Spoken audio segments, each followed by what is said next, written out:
Can you believe this little Lumix can go from this wide to this close, from this wide to this close with the press of a button? So this is going to be more than a simple unboxing. We're going to have a deep review of this camera, but for now, let me show you what comes in the box. You get the standard USB-C charging cable, a battery which is compatible with other Lumix cameras as well, a plug to plug it in, a little camera strap, which is recommended for your wrist since the camera is very small and can slide into a pocket or a purse or a small bag. And here it is, the ZS99 with a little grip in front, which is nice.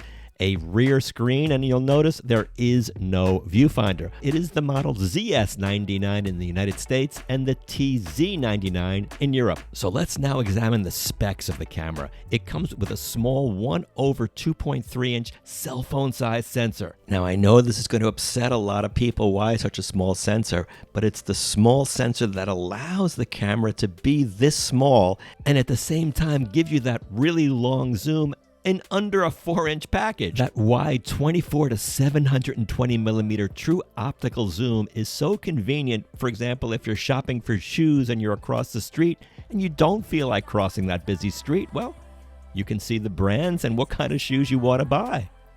Now, under good lighting conditions, if we take a look at the sharpness across various zoom focal ranges, you can see it stays relatively sharp. I'm cropping in here. In the background, you see atmospheric distortion, but there is still good sharp detail even at full zoom. And if 30 times isn't enough, there's a 2 times intelligent zoom. This is full optical.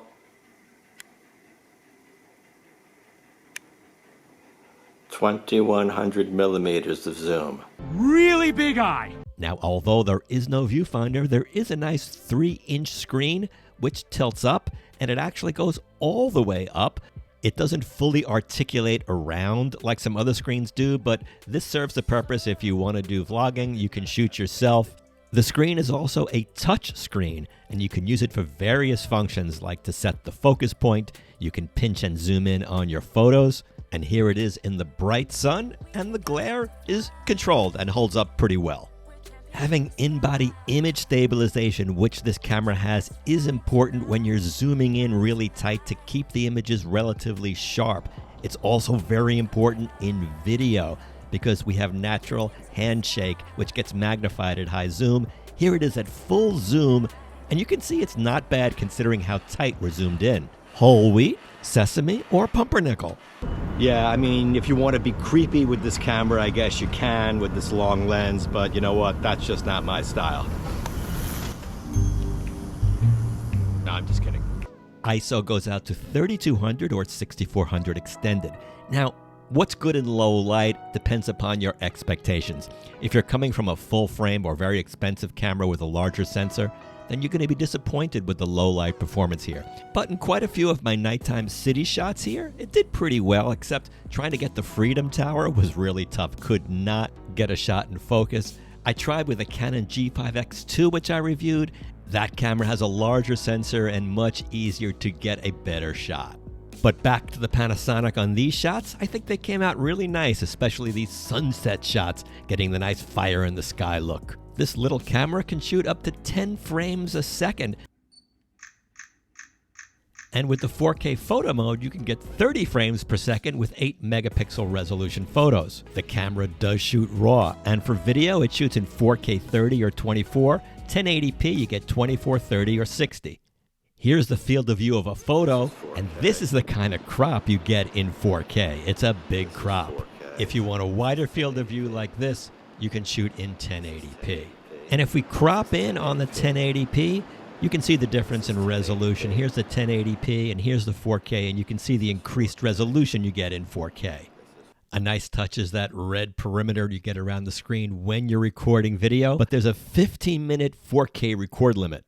This model has Wi-Fi, and you can use an app. It has a built-in flash, a USB-C charging, and the connectors are behind a flimsy little door which feels like it's going to break.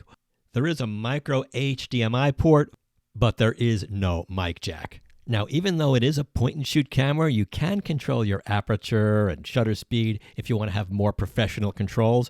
There's also a nice dedicated scene mode, which I use for these black and white photos. In addition to the grip on the front, there's a nice little rest for your thumb on the back, which is very nice. And that little button next to function 2 is called a snapback button. And this is very helpful on a long zoom camera because it quickly brings back your perspective to wide so you could find your place again. It takes a single SD card and the slot is at the bottom of the camera with the battery. Weighs in at 312 grams and all of this costs under $500 US. Taking pictures with the camera outside, I think, brought out April's natural beauty.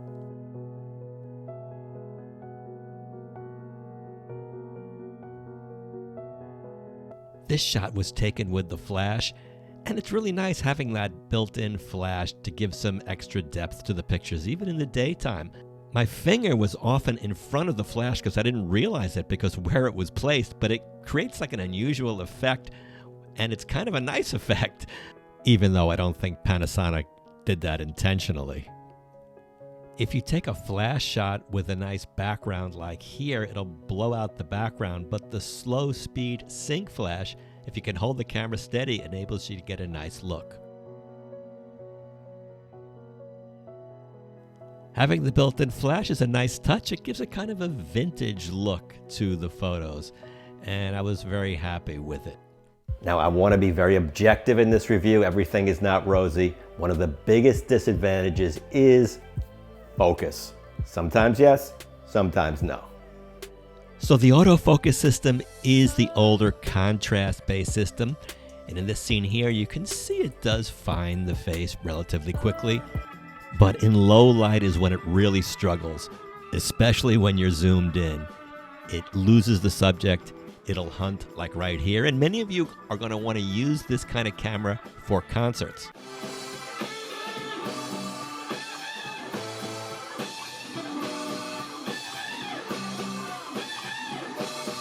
When you don't zoom in, it's better. It's when you do zoom in is when it really starts to struggle. Now, as a point of comparison, here is the Canon G5X Mark II with the bigger sensor. You can see it's a much brighter picture. Still struggling a little bit on the focus, but there's a lot less color noise and luminance noise, and it's just a brighter picture. Now, the camera offers quite a few focus modes. Here I was vlogging with the camera, but I did not have face detect on it. You can see it's not in focus. But once I turned face detect, eye detect on in the menu, then it put a box around my face and the focus was much better. Even when my face wasn't in the center of the frame, it locked on. But for single shot autofocus out in the real world, I found the focus was mostly very accurate. We take our time to fly. We're champions in the sky. So let's ride tonight, ride tonight.